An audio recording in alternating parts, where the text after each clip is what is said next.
แต่วันเรียงล้วนเรียงงานเขาอากินนางแต้วทำไมบ่งงานตั้งเทก็ที่นะอากินนางแต้วเขาให้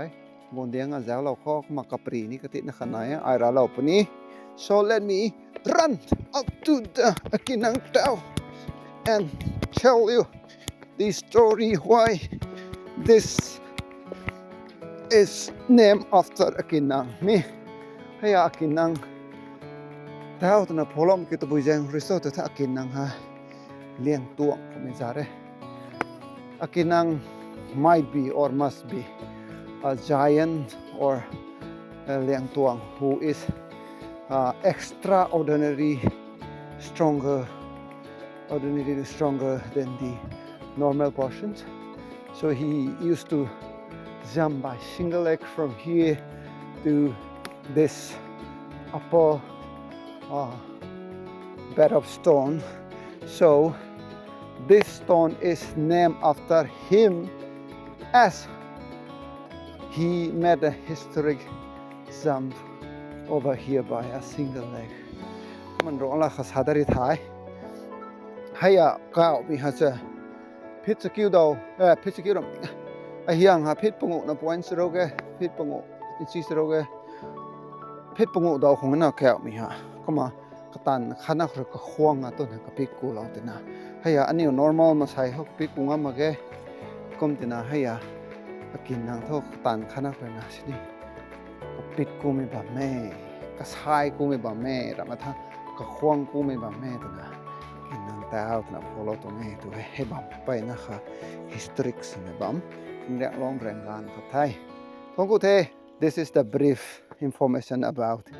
กินนางแต้ว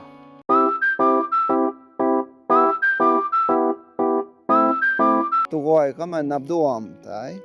ตัวปนิเทยปลุกหลอกในการตั้งเทยก็มาวิชเลรีเขาแห่ไม่พงตัวแม่สัตว์ซ้ำได้ตัวคำนั้นนะ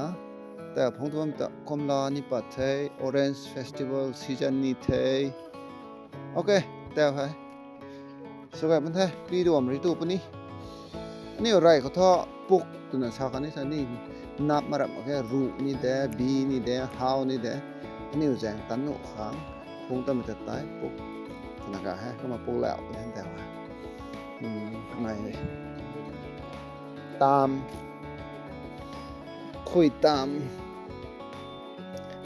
ไปนะครับกำลังกุ้งก็ไม่ต้อง refreshments lunch เนี่ยโอเค energy top up สุดนี้เห็นแต่ว่า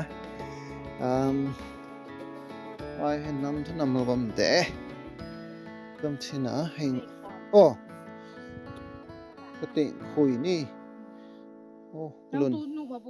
กลุ่นรำก่อนเถอะตัวหนูได้I am okay for everything. Yes. แต่ว่าก็นายมีตัวเขียมแบบนี้หนูได้ This is okay. Okay. ตุตังเขาไปให้กินดูด้วยว่าเด้กูหาดิสิใส่ตรงตัวไกลปุยอยากลงนี่ได้ฮักนะFlooding Thai ตวงกูฮักหนึ่งไทยบีคักไม่ก็มาคักตัวบีเสียงให้บีเสียงนี่ก็มาบีดุยตัวนี้บีเสียงให้คักเนี่ยก็มาคักปานินแท้เขาปะตังหาตามเท่าตัวนี่มันจะเท่าหมดเฮ้ย